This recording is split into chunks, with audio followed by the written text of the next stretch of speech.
Coming up, baseball scores a walk-off win at home. Women's soccer looks to finish the season undefeated, and the softball team is heating up. Those stories and more are coming up on Inside Owl Athletics.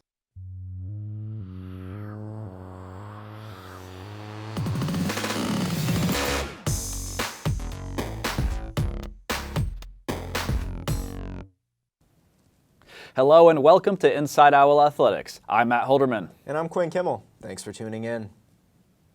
The Owls baseball team surged late in their game against Western Connecticut State at home on Friday. After some early scoring from both sides, which left the Owls down 11-4 after the first few frames, Will Dolaher stepped in for the Owls and delivered. He would toss 4 scoreless, only giving up 2 hits as the Owls chipped at the deficit. Trent Mayer got on the scoreboard with this single to left center. He drove in his 5th run of the season. And Josh DeFrancisco would be key in the Owls' comeback. He would steal 2nd and 3rd after a leadoff single. Then Brendan Eaton would bring DeFrancisco home via a sacrifice fly just after. This would tie things up at 12 for each side. After a pair of walks from Joey Barter and Colin Grenier, things all fell to Michael Montembeault, and he delivered with a big double to left. Here's Joe Fletcher with the call. A walk in his last at-bat, and another walk previously, and that's going to be drilled towards left field. That's going to be a base hit. That will bring in Barter, and the Owls walk it off here. The junior walks things off, and the Owls would come out on top, 13-12.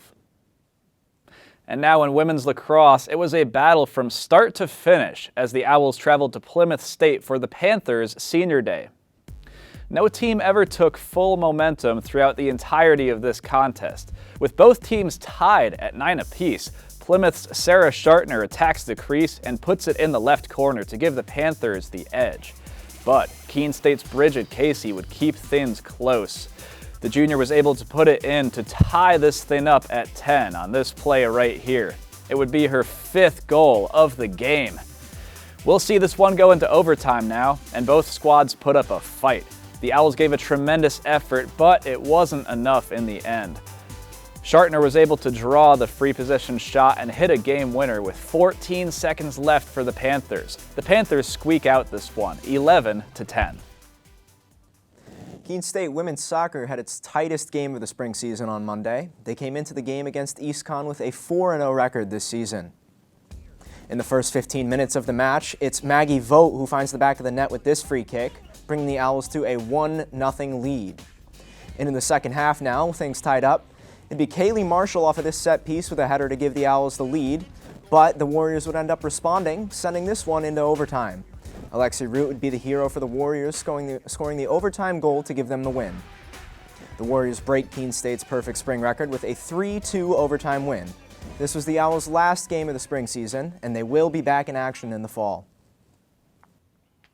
The Owls softball team was able to pick up their first home win of the year against WestCon on Saturday. The bats came out early for KSC with a pair of runs in the first inning. The first hit came off that single from Kylie Frank after some small ball.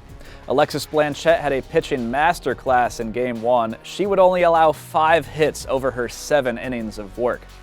Blanchette would also help her own cause with an RBI double in the bottom of the 3rd. That would push the lead to 3 for the Owls. And that wouldn't be all during that frame, as Grace Hallett would push her average even higher with a 2-run double. Her hitting streak now sits at 6 straight games. Blanchette allowed 1 run via a Kara Hansen single, but the Owls would hold on to finish the first game. Your final score, 5-1. The Owls would not be as lucky in the second half of the doubleheader. They fell 5-3 in the second game. 2 Keene State athletes are being awarded by the Little East Conference this week for their defense, and 1 is being awarded for his throwing. For the 3rd time this season, junior men's lacrosse player Shane Malloy has won Defensive Player of the Week. In the Owls' 24-4 win over Castleton last week, Malloy picked up 10 ground balls and caused 6 turnovers to help the Owls stay undefeated. Women's lacrosse sophomore Haley Radijak has also won Defensive Player of the Week. In the Owls' loss against Plymouth State, Radijak picked up a game-high 7 ground balls and caused 8 turnovers, which was also a game high. She also got 8 ground balls against Castleton last Wednesday. Finally, junior track and field star Joey Fodor has won Field Athlete of the Week. Fodor finished first place in the javelin throw at the Eastern Connecticut Invitational this past Friday with a throw of 58.27 meters. And your Owl Athletes of the Week come from track and field and softball. For track and field, it's Joey Fodor once again. Fodor's massive throw at the Eastern Connecticut Invitational landed him 12th place in the country for D3 javelin throws. If he can stay in the top 17 in the country, he'll qualify for the NCAA National Championship. And junior softball player Megan Moran is an Owl of the Week as well. Moran put up identical numbers in 2 games this past week, one against UMass Dartmouth on Thursday and one against WestConn on Saturday. Those numbers are on your screen, 2 runs and 3 hits in both games, with an RBI and a double in each game as well. Congratulations to all our weekly award winners.